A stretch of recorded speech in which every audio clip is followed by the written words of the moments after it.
Welcome to this week's mini simulation, Information Management.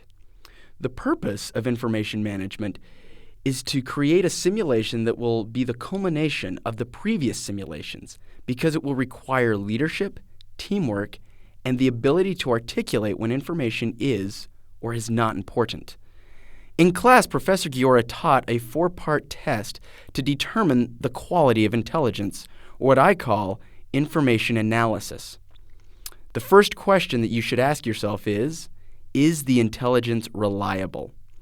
To answer that question, ask yourself, who is the source of the intelligence? Does he have an ulterior motive? Would he want to mislead me? Is it possible that the source is misinformed? Sometimes you can ask others who know the source if they feel the information is reliable. Have we used this source in the past? And was the information she provided reliable? The more you know, the easier you can determine if it is reliable information. Second, is the intel viable? Basically, you ask yourself, given all that I know, does this piece of intelligence even make sense? An example of this is a source saying that the Russians are planning an attack using zombies. Most likely, not going to happen. Third, the timeliness of the intelligence. Timeliness can refer to two different things. First, is the intelligence about something so far in the future that it just isn't relevant right now? For example, if we're dealing with a hostage situation right now, but I receive a piece of intelligence that mentions that Al-Qaeda might be planning an attack over the next 5 years, although that intelligence may be important at a later date, for the purpose of the current simulation, I would want to set that aside as irrelevant information. The second aspect of timeliness is how long ago did the informant themselves acquire the information. If the informant is reporting something he heard an hour ago, that is better than something he heard a day ago. What he heard yesterday is more important than what he heard a week ago or a month ago. That said, just because he heard something last month does not mean that your team should reject the intelligence outright. Other tests can add validity to a piece of intelligence that is scoring low on a timeliness test. For example, let's say you have a piece of intelligence and the informant told you that he heard it a month ago. Even if this source has provided reliable intelligence in the past, your team will want to keep an open mind that the terrorist group could change plans. However, if other sources corroborate what your informant said he heard last month, your informant's information becomes more valuable. So timeliness is something to consider, but don't throw out a piece of intelligence because of lack of timeliness before you try to corroborate.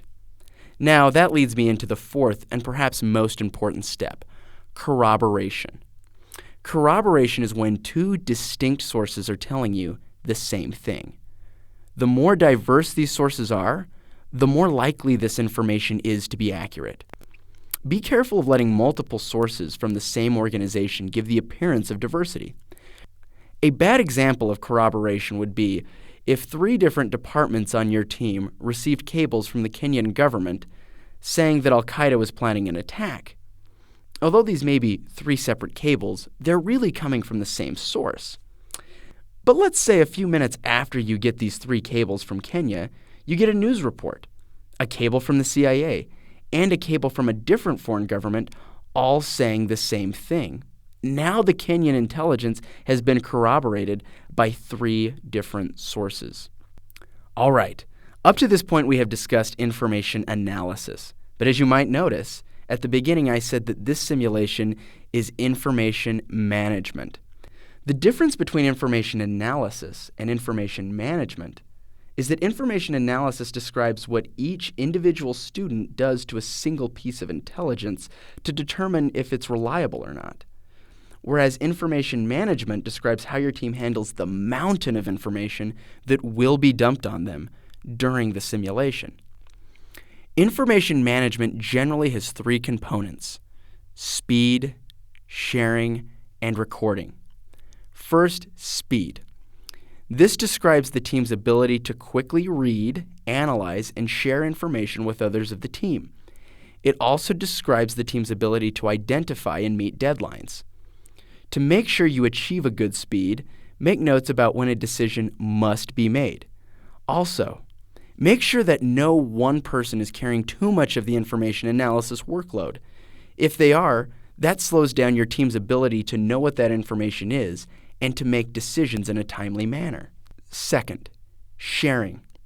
Sharing describes your team's ability to create an intelligence mosaic from the fragmented pieces of information each individual receives. Your team will receive information through various media, including Twitter, email, personal briefings, and phone calls. Twitter will be used to give your team news reports. Twitter can also be used to follow terrorist suspects who might be using the medium to communicate with others. You will also receive information from government agencies through email, phone calls, and occasionally, you or your team member may be called out to go to a briefing. With these facts in mind, you'll be trying to achieve two things. First, you don't want any one person reading and analyzing too much intelligence.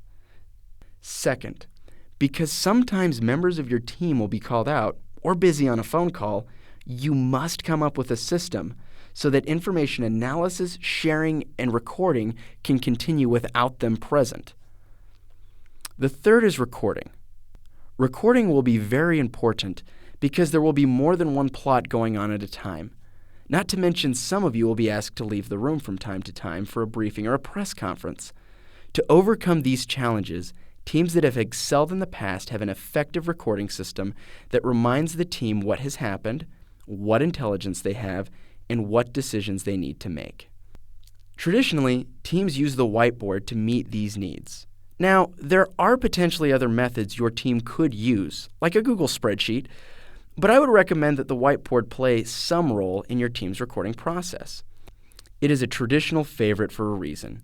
Teams in the past found it to be the easiest way to keep the whole group informed. Meet and discuss with your team how you want to manage the whiteboard. Effectiveness is key. Each team will have a different system, and as long as the team is able to keep the entire team up to speed, each system is right. The information management mini simulation is designed to be exactly like the final simulation, only shorter. Some questions you may want to ask yourself after you finish the simulation is, how could you use the whiteboard more effectively? How could the team more effectively delegate and divide the work so that no one person gets overwhelmed? How can the team work faster and meet all deadlines? Speed, sharing, and recording are three broad and in many ways overlapping principles.